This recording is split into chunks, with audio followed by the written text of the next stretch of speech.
liberdade de consciência. O que eu separei para vocês? Eu separei o evidente aparelhamento religioso que a educação está assistindo ainda no Brasil, né?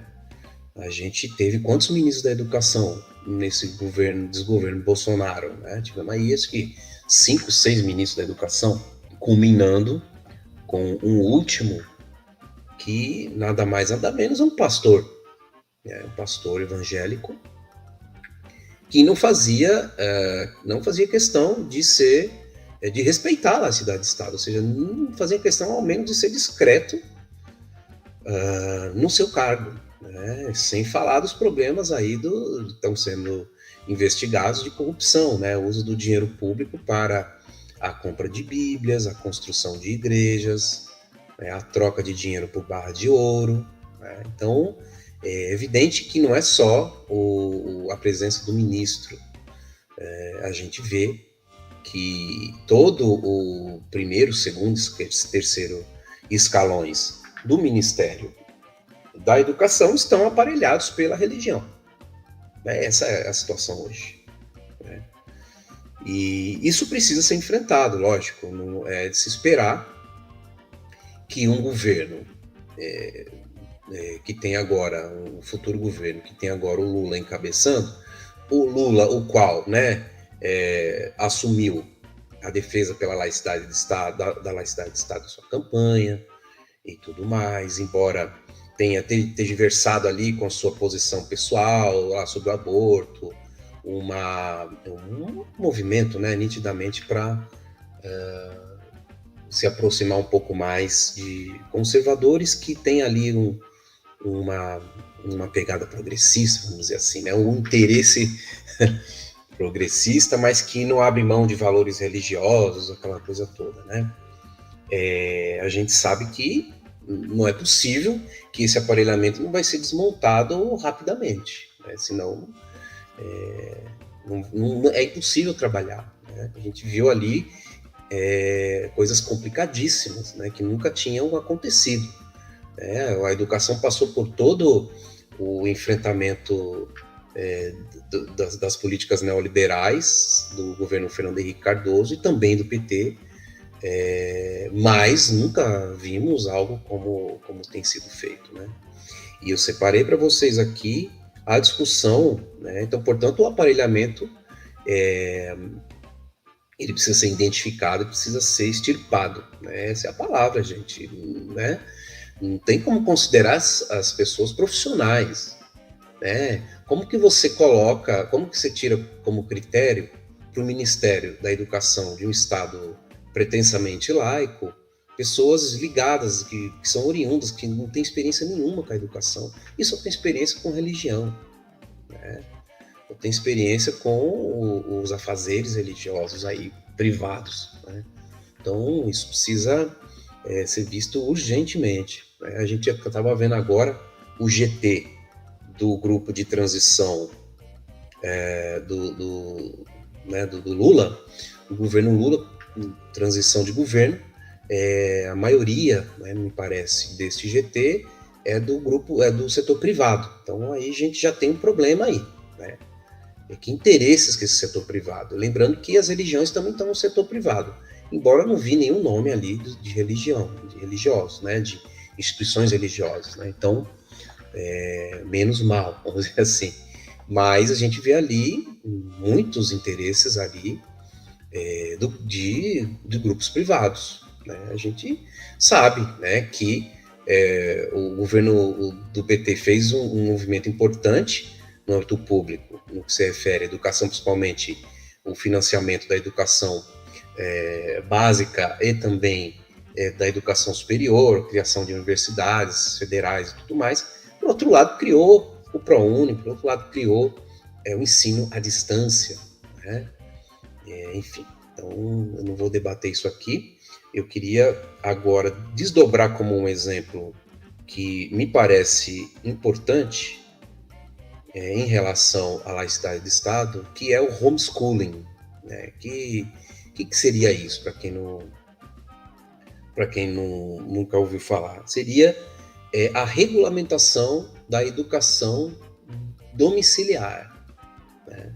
Ou seja, a possibilidade das crianças não irem para a escola e aprenderem, serem alfabetizadas, serem educadas, serem escolarizadas, entre aspas, porque aí a noção de escola, ou seja, aquele espaço fora do âmbito doméstico, do âmbito familiar, ele seria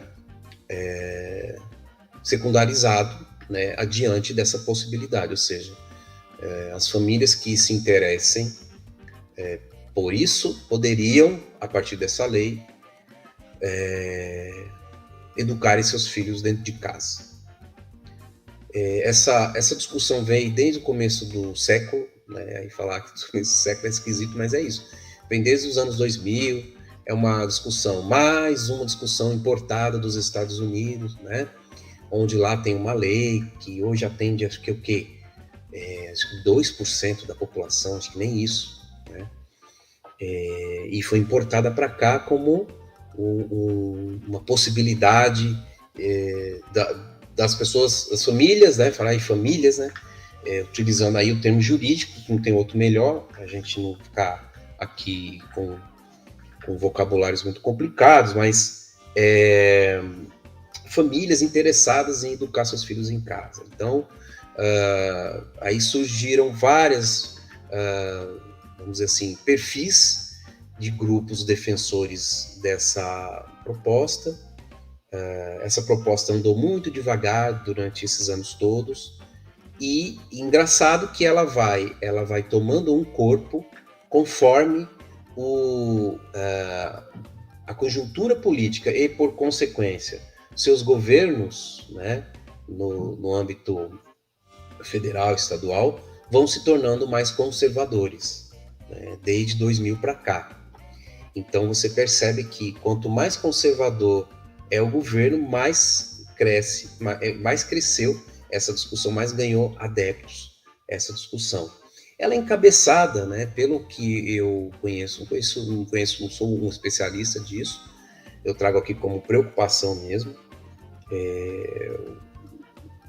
Tem como adeptos aí pessoas que eu chamaria que se consideram pessoas alternativas, né, famílias alternativas, famílias que entendem que não precisa do Estado, que aí faz uma mistura de liberalismo com esoterismo, com pedagogias alternativas e entendendo que isso poderia ser suficiente para garantir a educação dos seus filhos em casa. Notadamente, essas famílias são famílias elitizadas, né? Porque a gente vai pensar como garantir o ensino domiciliar no Brasil como opção de todos e todas, ou seja, uma política pública, né? Ou seja, permissão pública para que isso fosse feito. É lógico que, na medida em que chega no governo Bolsonaro, essa discussão foi colonizada pelas religiões. Então, os grupos religiosos, principalmente os evangélicos, se interessaram rapidamente, porque, vejam só, para uma criança ser submetida a esse tipo de educação, ela tem que ter um dos pais com ensino superior, tá? E que se responsabilize pela essa educação. Então, supõe-se que esse pai tem que ficar em casa, ou essa mãe, ou qualquer outra pessoa responsável por essa criança tem que ficar em casa, não pode sair para trabalhar. Então, ela vai fazer um trabalho voluntário de educação. Começa aí o problema. Aí ela tem que matricular, tem que ter uma matrícula especial e tal. E quando não tem, aí é que entra aí o pulo do gato, né? Quando não tem este familiar com curso superior, pode-se entrar um preceptor, né? Uma pessoa que tenha essa capacitação e que seja de fora. Da onde que é essa pessoa? Não preciso dizer, né, gente? Uma vez aberta essa possibilidade, imaginem, né, ao nível de que está a educação brasileira, como que isso ia ser compreendido como opção para famílias que queiram educar as suas crianças no âmbito religioso. Ou seja, aí eu nem coloco a questão somente por aí. Eu coloco também sobre o afastamento dessa criança da sociabilização primária que ela precisa e que só a escola pode dar. Então você fala, Luciano, não é só a escola pode dar. Então diga para mim hoje, na era de computadores, né, na era de smartphone, na era de app que você abaixa milhões de apps gratuitos de jogos, enfim. Qual é a criança que está na rua hoje se sociabilizando? Eu tive essa oportunidade, né? Foi a minha geração. A geração do meu filho não é essa. Né? Qual é o alcance de superação do individualismo que hoje a gente tem de se relacionar com os vizinhos, por exemplo? Mesmo os vizinhos que têm crianças da idade de nossos filhos, por exemplo. Vocês sabem que não tem, né, gente? Então não existe, no meu entender, espaço de sociabilização cotidiana como a escola, né? A presencial, né? Para garantir isso que, né, sabemos, está mais do que comprovado psicologicamente a importância disso no desenvolvimento de uma pessoa. E sem falar que pensar em educação domiciliar é voltar para a Idade Média, né, gente? É fazer um salto de avaliação pedagógico tão gigante que, assim, nada dá certo. Esse ensino público é uma porcaria, eu não quero saber disso e vou educar meu filho porque eu me garanto. Beleza. Mas será que é essa discussão mesmo que tem que ser feita? Enfim. Acontece que o projeto, que é o PL, eu até abri aqui para vocês, deixa eu ver, aqui é o PL 1338, 1338 de 2022. Ele foi aprovado na Câmara, né, gente? Ele já está no Senado e ele tem que ser barrado, né? Ele tem que ser barrado. E aí a gente sabe que o Senado está bastante conservador, mas enfim, vai ter que fazer esforço para barrar isso daí. Não dá para deixar. E aí por que isso interfere na liberdade de consciência? Né?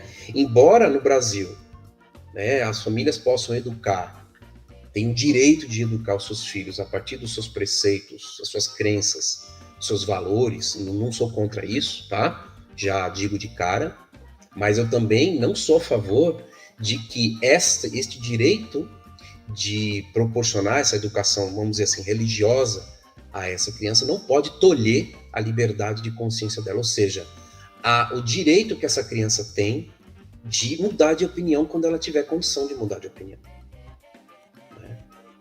Eu sou, aí vou dar a minha posição aqui, eu sou favorável por uma sociedade cada vez menos religiosa.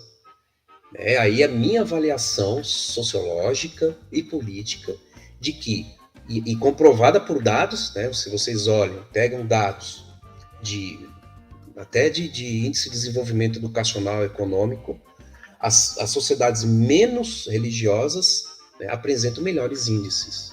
Né? E isso não quer dizer que é porque as pessoas deixaram de ser menos religiosas, não, ao contrário, quanto melhor e mais qualificada e gratuita é a educação, né, e a sociabilização dessas crianças, portanto, dessas pessoas ao longo das gerações, melhor é a capacidade dela poder contribuir com o desenvolvimento da sociedade. Aí eu estou fazendo uma discussão aqui que nem é socialista, mas, enfim, é o que tem para hoje do ponto de vista de perspectivas, né, imediatas de uma conjuntura.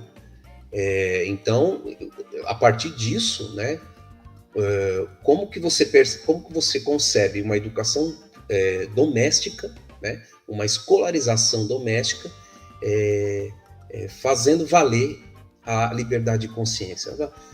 As pessoas falam, não, vai ser a mesma coisa. A gente sabe que não vai ser, gente. A gente sabe que... E aí tem outro lastro que tem a ver também um pouco com a discussão da influência da religião nas famílias, que é a violência, né? O locus da violência contra criança e adolescente é o lugar doméstico. Essas crianças não saindo de casa, imagina como que vai ser o trato da violência doméstica. Né? Se hoje a maioria dos casos tem essa origem, é porque essa origem ela é explicitada quando a criança sai de casa. Né? Aí ele perguntar, será que o homeschooling está pensando nisso? né? Lógico que não, né?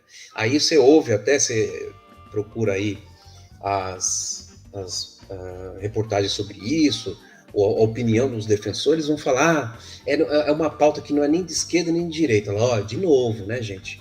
É uma neutralidade. Então, quer dizer, a família quer dar uma direção para o seu filho, né? E quando você fala em dar direção, você não está sendo neutro, né? E aí, quando você vai responder a partir de qual argumentação que esse direcionamento quer ser dado, aí você é neutro? Não tem. É muito parecido com a discussão da escola sem partido, né? É muito parecido. É mais soft, né? Mais light, mas não é muito diferente da discussão da escola sem partido. A escola sem partido é uma discussão reacionária, violenta, né? Que engloba a carreira dos professores e uma série de coisas complicadas. Mas essa discussão do homeschooling, né? É um pouco parecida, porque vai questionar a educação pública, ou seja, o modelo seria equivocado, e na substituição, né, vai sugerir, né, vai querer que o retorno para a Idade Média, né, o retorno lá para o século XVIII, vai resolver o problema. Não adianta, mas a gente já tem um conhecimento avançado, beleza, né? Mas é evidente que se trata de uma iniciativa conservadora, né, neoconservadora, vamos dizer assim, que procura desvincular da responsabilidade pública o desenvolvimento da sociedade. Então, isso está na mão hoje das religiões, esse projeto de lei. Então, ele precisa ser barrado urgentemente para que a gente não tenha mais um monstrengo na laicidade de Estado brasileira.